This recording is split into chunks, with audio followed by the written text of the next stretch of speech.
Okay, boys, here's another Larryism. These are statements that my students have started to call out as things that I say on a regular basis that are highly effective. So this Larryism is a really important one for learning. There is no right or wrong. There is only effective or ineffective. Once again, there is no right or wrong. There is only effective or ineffective. I love this one. This was an absolutely critical one as a SEAL.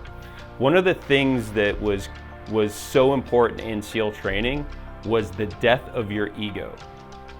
We understood that even though we were some of the highest functioning individuals in some of the world's worst environments, that if we went into those environments believing that, we might make choices that could put ourselves or others at risk. And so our instructors were experts at absolutely killing an ego. What I mean by that is, if you have an ego, then that means that you know what the right answer is. As soon as you know what the right answer is, what that does is shut off your ability to see other options. When you're in a super dynamic, high-risk environment like combat as a SEAL, you have to be open to changes. Our instructors were experts at putting us in environments where we could never win. One of my examples of that is the pool, so the combat training tank on the BUDS compound is in the other side of the base. So where we did most of our work was over on the Silver Strand on the beach side, so they could keep us in the freezing cold ocean and in the sand most of the time. And the pool was on naval amphibious base way across the way, so it was about a mile jog. And as a trainee, as a BUDS student, you jog everywhere. So we would often have to be tasked from coming from what was the BUDS compound and having to jog all the way to the combat training tank. And the instructors were awesome at being able to know exactly how much time to give us.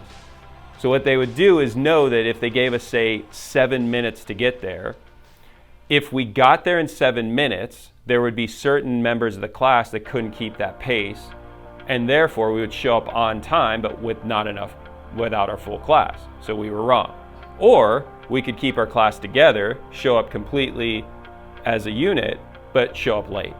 So no matter what, we were going to be wrong. Now there are certain trainees that when they were put in that situation would get frustrated and get angry.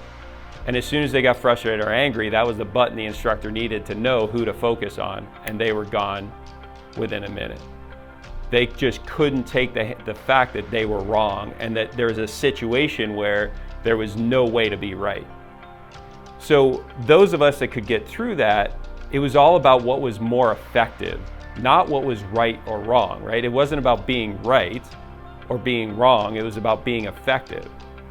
You know, say it was a long day and this was going to be the beginning of the day, and we knew there was going to be a lot of activities that were going to be running type activities, where we were going to need our legs and our energy for doing that.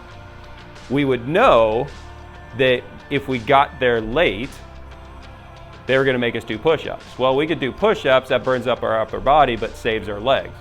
So it's more effective to be able to go at a slower pace, maintain our legs, keep the class together, pay with push-ups at the combat training tank, right? We're still wrong if you look at it from the instructor's vantage point, but for us, it was a measure of what's the most effective decision in that point.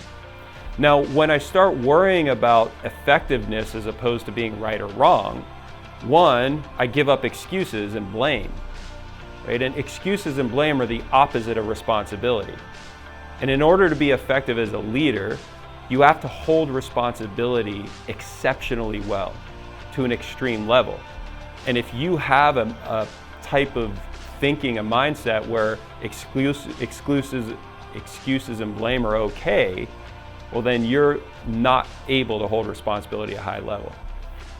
So by giving up the need to be right, the need to defend my position, the need to blame others, the need to have excuses or explanations, and move into what's more effective or what's less effective, that gives me the opportunity to hold responsibility at a much deeper level, as well as opens up my viewpoint as to other ways to do things, right? As soon as I know the way to do it, I know I'm going to be ineffective because I'm missing all of the myriad of other options that are more effective.